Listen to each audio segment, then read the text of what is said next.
episode 71 for Gaming Dad 101, the show where gamers became dads and are now looking for cheat codes. If you're brand new to Gaming Dad 101, this show goes live each and every single Wednesday on podcast services everywhere and on YouTube each and every single Friday. Now, joining me for this week's episode is my co-host, Ricky. What's going on, everybody? So what's going on, Ricky? We're back for another week. How are you doing? I am doing fabulous. Just go for it. Just go for what? Where are we going? Where are you taking? I don't know. You started talking. I started talking. It sounds like we're going to have a beautiful episode today. We're apparently stepping all over each other's words. That's wonderful. That is exactly what you want on this type of show. That's right. Just completely bamboozled. But you know what? Since we're all over the place, let's just go ahead and get into the housekeeping for this week, all right? So today on the housekeeping, we have one single item, and that is that our very own Ricky Picky Gamer Dad is actually a special guest on this week's episode of Control C. So if you haven't heard the episode, if you haven't listened to the other show that we have for GeekEnd Cast, Control C, go check it out. It's a show all about movies. As I was telling Ricky, it's Control C, where we discuss and tear movies apart. So he joined us for this week's episode. He did record a couple of other ones that we're sprinkling through, but go check it out. It's honestly one of my favorite episodes. I'll leave it at that. All right. I posted the preview for the episode over on the game show. Why am I saying game show tonight? Over on the group, over on Facebook. So if you haven't checked that out, go to facebook.com. Groups Gaming Dad 101. There is a trailer for this week's Control C with Ricky on it as well. So go check it out. It's really fun. So Ricky, what games have you been playing? Because that's the part where you were like,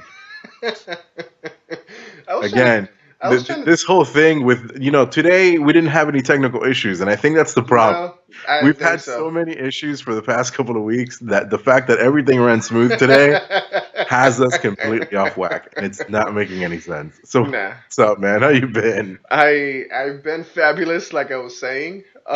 Games that I've played, I've actually been jumping back and forth from multiple games just because I now get to enjoy my PC once more. Yes, I am bringing it up.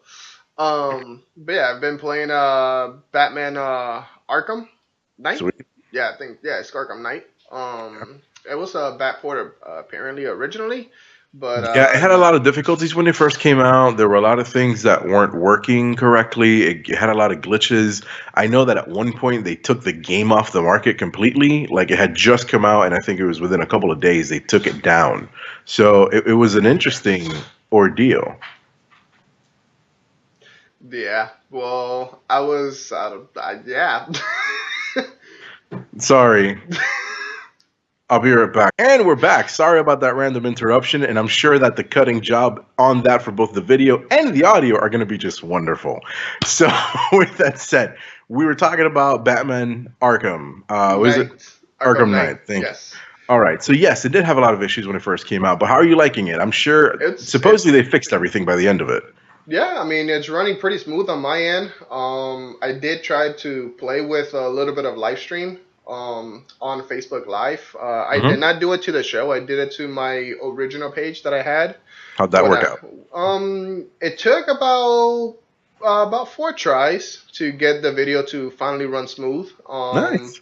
So yeah, it was just a couple settings that I was playing with, and I finally got it to run smooth. But yeah, besides Arkham Knight, what else did I play? I played again. I played some Doom because I just wanted to try it and see how it runs, and it's running beautifully. And of course, I did get to play some more of New Dawn, Far Cry New Dawn. How are you liking it? I'm actually enjoying it. One thing I did not realize, it is a continuation from Far Cry 5. I did not know that. And yeah, so I mean, it's pretty fun. I'm loving it. The game is running smoothly. The dialect is pretty decent. But yeah, I mean, it's a Far Cry game. So highly recommend it. Like, is it any different? Because that's the problem. I keep hearing that just Far Cry is just more Far Cry, and I'm kind of Far Cry'd enough at this point. It's kind of how I feel with the whole thing of Assassins. I know that Assassins has made a big difference, and they've made a lot of changes to what Assassins used to be, and a lot of people love that, and that's great. sadly, Assassins for me has become something I've fallen out of love with. I feel that it's gotten too overly complicated for the amount of time that I'm able to give it. So, unfortunately, it's not one of those that I've enjoyed. So I kind of had the feel that, is Far Cry the same? Is it still enjoyable at least? Like, are you still having fun with it?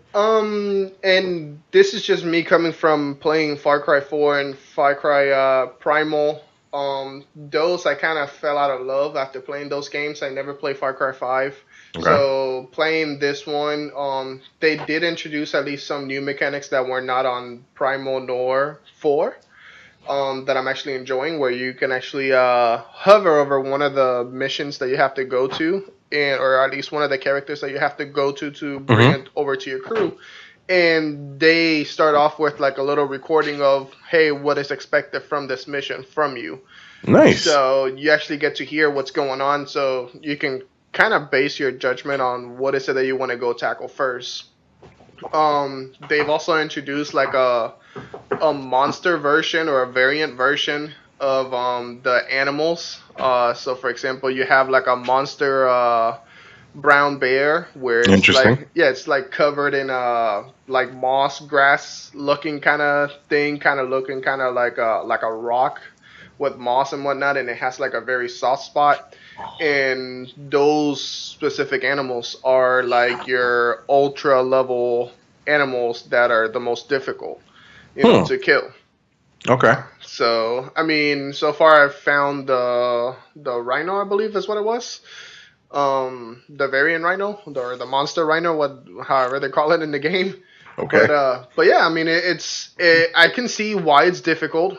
Because if you shoot it anywhere in the body and the head, it doesn't matter. There's only one specific area where you can shoot each specific animal where that makes it its soft spot, and you have to have pretty good rank weapons to be able to bring it down faster. If not, I had a level 1 gun, and I think I went through like the 3 different guns that I had. I completely maxed out all of my guns.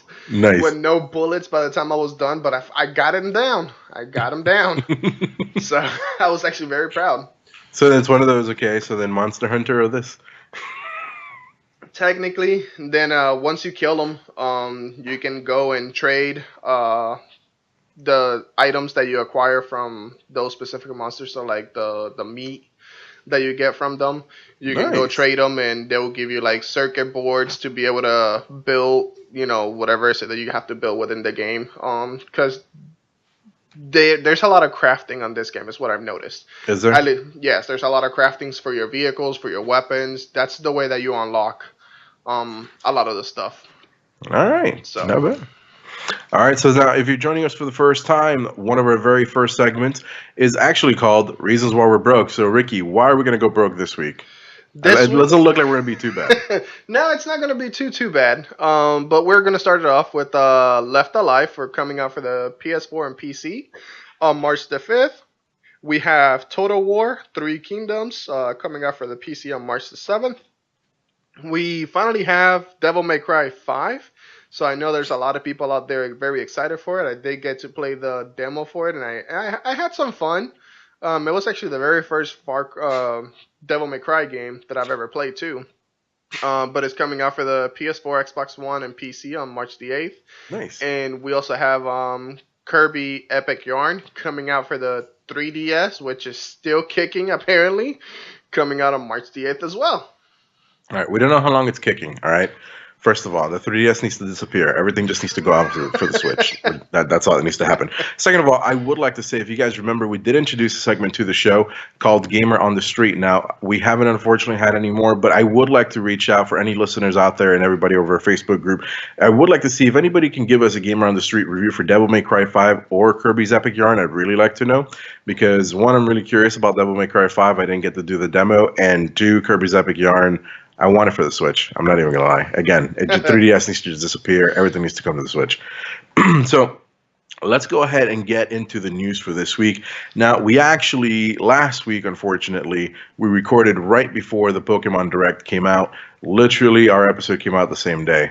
Unfortunately, we weren't able to see it prior, so we're slightly late to it, but we're going to go ahead and talk about it. So they revealed two new Pokemon games coming out, Pokemon Sword and Pokemon Shield. They, of course, have three new starter types. You're going to have the Grass-type Chimp Grookey, the Fire-type Rabbit Scorbunny, and the Water-type Lizard Sobble, I believe it's called. Apparently, the Sobble is the fan favorite. Apparently, he's the cutest one. I see a lot of people rooting for him. I, for one, am a Scorbunny type of person. Have you decided which one's your starter? I was going to go with Scorbunny. Are you? Yeah, right. That's what I was thinking about. So you're actually going to get it? We'll see. I want more information just because a lot of it's more of the same formula again. So I know that, again, it comes like Far Cry series, Assassin's Creed series, that after a while, playing the same exact formula does get stale after a while. So I don't know. I haven't played a Pokemon game with the old formula in a long time, so I may pick it up. And that's kind of what I fear, that, I fear that the Pokemon games aren't doing too much, and that's kind of why I'm like, okay, am I going to get this? Am I not? There's a lot of it that kind of looks like they've done a lot of improvements, so the game does look a lot more beautiful, but as you said, it is kind of the same. Now, based on what we did see, we are covering a new region, which is the Galar region, so it's a brand new region, so there's going to be brand new Pokemon. The real question is, how many new Pokemon are they going to be adding to this region? They're also going to, it seems that based on what they've shown, that random encounters are back, which is, to me, while I understand them and I can see the appeal of them, I was actually very happy with what they did with Pokemon Let's Go series, because seeing the Pokemon in the overworld helped you pick out what you did want to actually run into, what you wanted to capture. I kind of feel that if Pokemon were real, you should be able to walk around them. They're not just going to randomly attack you. And sure, they're wild animals, whatever, what have you. But I would like to not have to...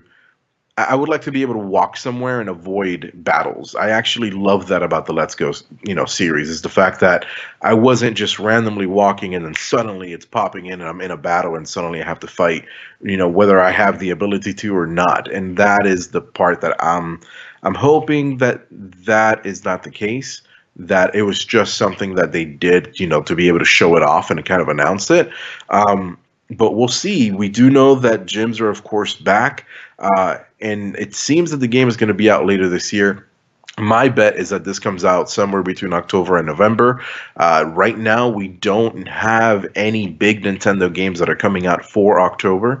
And so far, since the Switch has come out, they've always had a strong game for both October and November. So realistically, more Pokemon games to come out closer to November. But because I haven't seen a big title announced that has been set already for October, I think that this may actually be it. So I don't know. How do you feel? I'm feeling around the same area, some October, November area. Just because I know for December they're going to try to close it off with something else as well. You think so?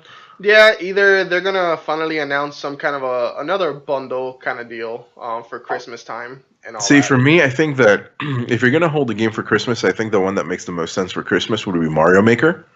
Simply because I think that's the one that we've seen the least of. It's the one that was just recently announced and we weren't expecting. Everybody hoped that it was coming, but everybody thought it was going to be a port of the original one, not a part 2 the way that they announced it. So I think that would be the big title for Christmas, personally. So that's what I'm personally betting on. I am betting on, late October, early November. So the last 2 weeks of October or the first 2 weeks of November. That's my bet. And I'm making it official. That's the time window that I think it'll come out. So that's basically my guess. Yeah. But again, we don't know too much about it just yet. But I'm sure there's going to be another direct specific for this game. Not just that, but there's also E3 coming later this year too. So they're probably saving a lot of the bigger titles too until then. So we'll see what happens. But Nintendo's never been too reliant on E3 because they have their directs and they do that year round. So E3, will they really take everything out and show everything at E3? I don't know. It might be the big game of the year, the one that's definitely coming out in October. Maybe that's what E3 will be for, but perhaps not. I don't know. I mean, there's been rumors, too, that this game may even come out sooner than we were expecting, sometime in the summer. So I don't know exactly what will happen. But yeah, that my bet is definitely toward fall. So, but on top of that, because of the whole, week of Pokemon or whatever, the celebration of Pokemon, we actually got another announcement as reported over on GameSpot. The original Pokemon movie is being redone in CGI, and it's going to be called Mewtwo Strikes Back Evolution. It's set to premiere in theaters in Japan on July 12th of this year. So chances are we won't see it till next year here in America, unfortunately.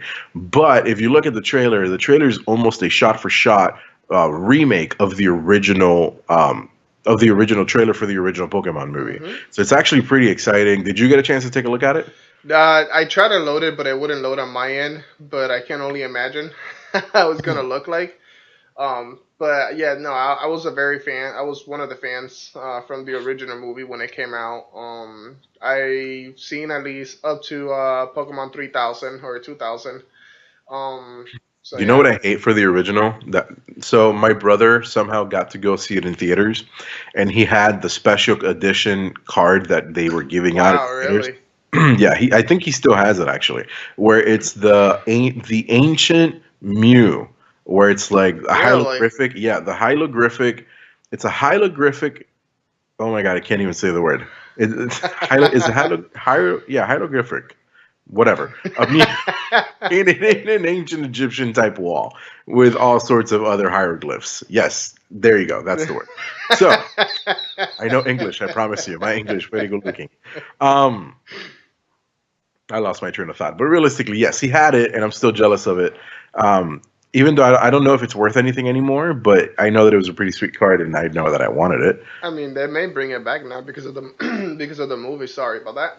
And it'll be like one of those that like 3D that what is it, lenticular ones? Yeah. That'd be sweet. I'd want that. You know what? if they have that, I'm going to be there opening weekend. Yeah, because now I'll fight with AJ for the card, with my oldest son for the card. Because right now I know that's like the big thing now in the Pokemon world with trading cards. They have a specific special glossy looks cards. Yeah, and the one that's currently the worth the most money is the Charizard version. Holographic. Yep. You want to know something sad? So I came to find out roughly 7 months ago. Really? One of my best friends from childhood calls me frantically. Chris, please tell me you have your Pokemon collection. What? Please tell me you still have your Pokemon collection. No, why? What do you mean you don't have it? I was like, well, no, I don't have it anymore. It's been lost. I've moved God knows how many times. I don't know. This was, we were kids. I'm freaking in my 30s now. What do you want? No, I don't have it. I'm sorry. Apparently, it turns out I had that card. Oh, really? Yes, he remembers it from our childhood because he had given it to me as a gift. Oh, so there you go. There you go. It's happened to me twice. It's happened to me with the Pokemon card, and this is I'm a little ashamed to admit this, but it happened to me with a Beanie Baby. Really? Yeah. So my mother used to collect Beanie Babies, and she bought this one that was supposed to be a big deal. It was the Princess Di edition of the Beanie Baby. She tried to give it to me. I said, sure. Keep it over there. I kept them all in bags because she had like 500 of them. Oh, wow. And I moved out and I had left it behind because I can't lug around 500 freaking Beanie Babies. So my mother grabbed them and she gave them all away. Come to find out, the Princess Di one is worth over 50 grand or something. And yeah, dude, I was the one who called my mother on that one. And it was like, please tell me you have this. Please. Oh, no, I gave it away. I was like, no. Why? So it's happened twice. So, all right, let's go ahead and move on to the next article. So reported on IGN and pretty much everywhere right now. So we had talked about Anthem. We talked about how Anthem looked. We were super psyched for Anthem. I ended up canceling Anthem after trying it for the beta because something didn't feel right about Anthem. And now we're finding out that PlayStation players all over the globe are having issues with Anthem, where it's crashing. It's apparently even bricking some consoles where they're not able to use them. So they're losing memory. Some of them are just shutting off. Some of them, the game is just, keeps crashing. Apparently, some people are asking for refunds. There are refunds that are being made. Apparently, some people are receiving them, some people are not. But if you're having issues with it, there is actually a response that they've come out with. Let me see. There was an update that came out yesterday around 3:50, where EA responds in a statement acknowledging the issue, saying, "quote We're aware of a crashing issue some of you have been reporting regarding Anthem, the game. We're investigating and ask that you share your crash data reports when prompted. If you have." Sorry about that. You're good. She's crying because the game is not working, Ricky. I That is, know. she's crying because the game is not working, and she doesn't want to have to ask for a refund. So No. they'll be reaching out to you. So if you're having this issue, go ahead and report it. But man, it's another time that EA has just bad publicity, and it sucks. And I hate that this came out, and I hate that this coming out of this studio. Dude, why? We've had the issue with Mass Effect. We had the issue with Star Wars. Now BioWare's back at it with another issue with Anthem this time. Why can they not launch a successful game? What's going on? I don't get it. The game was delayed. This game was delayed for over a year. Like, what the hell happened? Why wasn't it ready at launch? Why are we having these issues at launch? And then there's reports all over the place that it's very light on the content, and that's some of the problems we've been having. I mean, look at Destiny. All these games of service are coming out. They expect you to pay the $60 ticket to get the game, and then pay microtransactions and all of this, but you're not even getting the amount of content. When you have games, for example, like look at Apex. Apex needs a lot of improvement. Apex doesn't have that much content. However, they're going to be adding it, but the game is free. It's a free-to-play game, and yes, there's microtransactions, and you can buy stuff, but they're not making you do it. But they're also not selling it to you like a full game, and it just happens to be this piece. Why can't EA put out a successful game? I have no freaking clue, to be honest. At this point, I've said it multiple times throughout the show. I honestly, I have no high expectations from them anymore. I mean, I mentioned that this had to be a flawless game, for them to get out of the rut, and apparently can't capitalize on it. They have the formulas to make something freaking awesome, but again, they're just lacking the knowledge on how to properly make knowledge. A game. They've been putting out games for years. Like they're one of the oldest publishers out there. Like at this point, what the hell, man? They're focusing too much of that money. They're losing.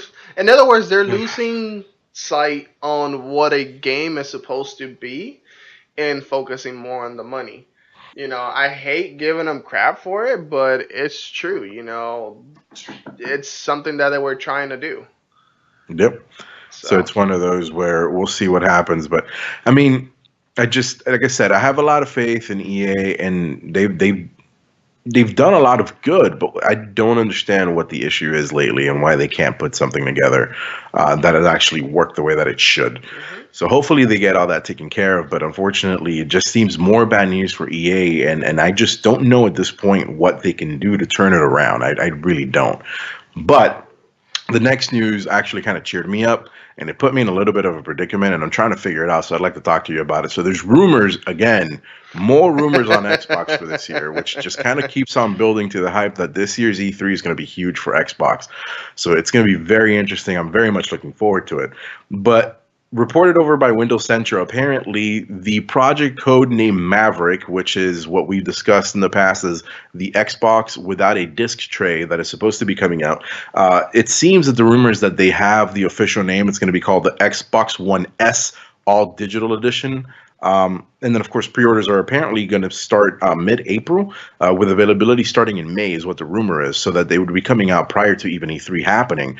I guess to not get in the way of whatever they're going to be announcing at E3. And, of course, the rumor in regards to the price, there was nothing in regards to it, but the last time they reported anything on the price, they were looking for a price tag of around $200 for it. Or, sorry, below $200. So then now I'm stuck in the predicament, and the reason I want to ask you, Ricky, is I've been talking about me wanting to get this Xbox because it's going to be cheap. I can get the Games Pass and be covered because that's really all I'm missing from Xbox is something whatever's on the Games Pass. I'm happy with that. Mhm. But if you're going to announce something on E3, should I just wait for the following one? You see what I mean? I'm kind of like, okay, do I want to make the investment into what the next Xbox will be, or do I want to make the investment into this Xbox and just be a late adopter into whatever next Xbox comes out? Because if I buy this, I'm not buying another Xbox for at least 2 to 3 years. You know what I mean? Like, I'm going to squeeze as much as I can out of this one before I even think about upgrading. So, is it going to be worth it? Like, I mean, just like we mentioned before, we don't foresee the at least the new Xbox, Xbox Two, whatever the hell they'll call it, um, probably come out between 2020 2021. well, think about So, it. If they announce it for E3, it might be next year. mm, Because that's the rumor. The rumor is that it's going to be announced this year, which would end up meaning that if they announce it this year, it should be ready by next. it's a really tough one for you. You honestly, you're not a big Xbox person, so even if you do wait, I don't really foresee you getting much into the Xbox world, anyways. You think So so? yeah, I don't.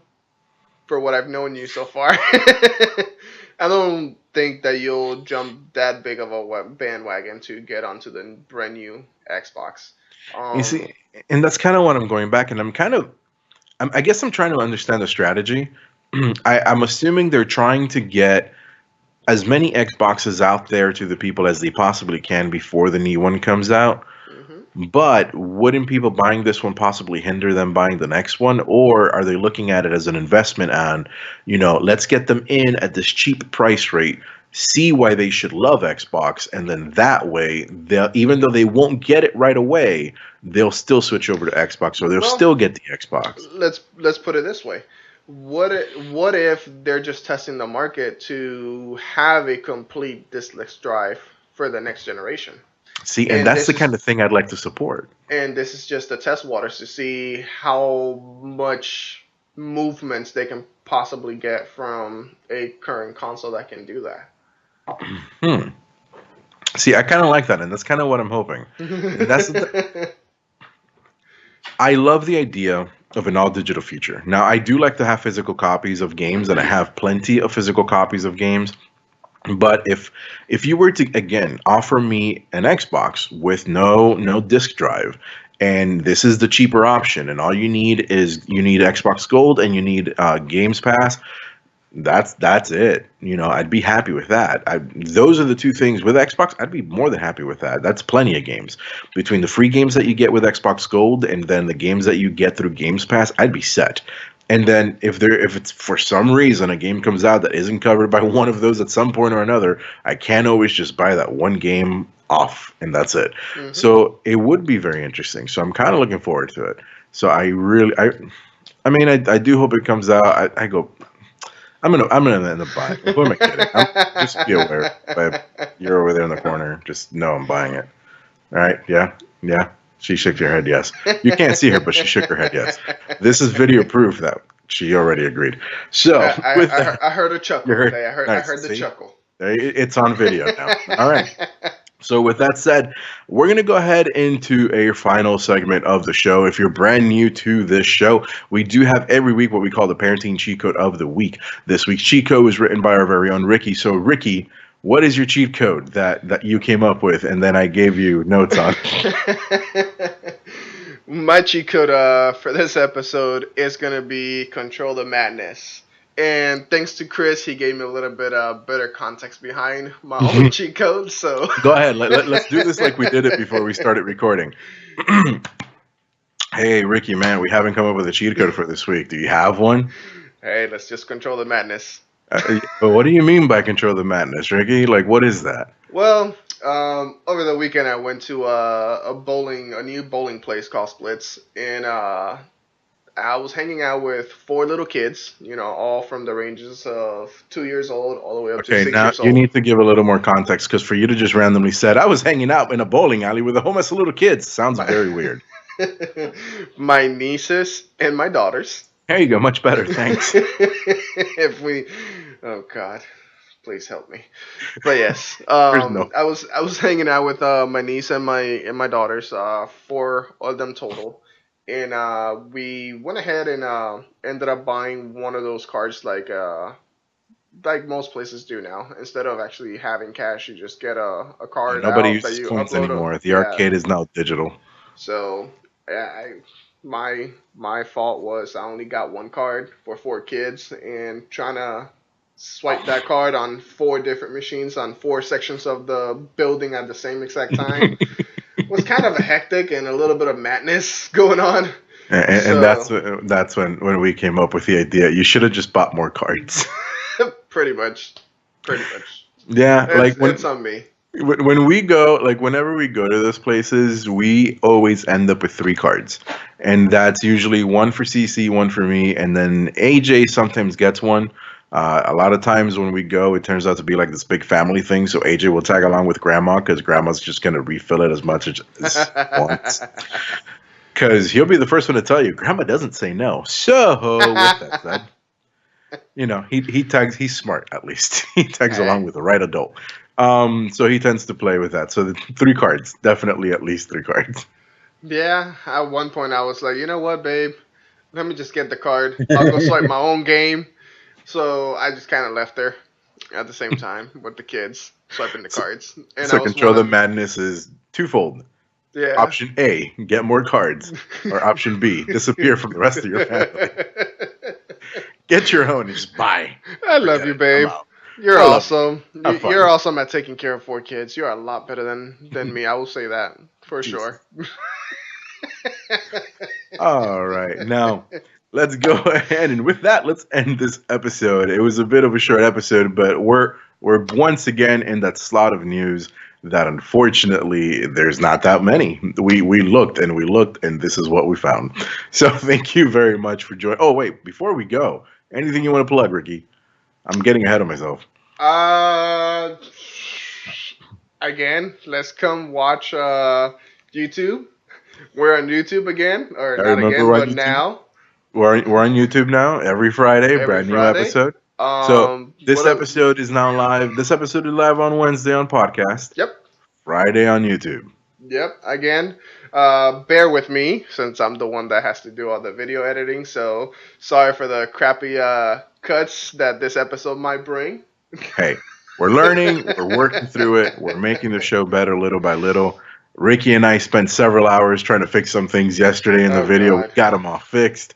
We're going to keep working on improving and making things better. So again, suggestions are open. And remember, Gamer on the Street reviews. If you have any Gamer on the Street reviews, go join us over in our Facebook group at facebook.com/groups/GamingDad101. You can go ahead and contact us there. You can also contact us on Twitter. You can find us at GeekEnd Cast. You can find Ricky at Picky Gamer Dad. You can find me at Visk Zen. Those names are right below our faces if you're watching us on YouTube, right down here. And make sure to hit the subscribe button right over there on that corner.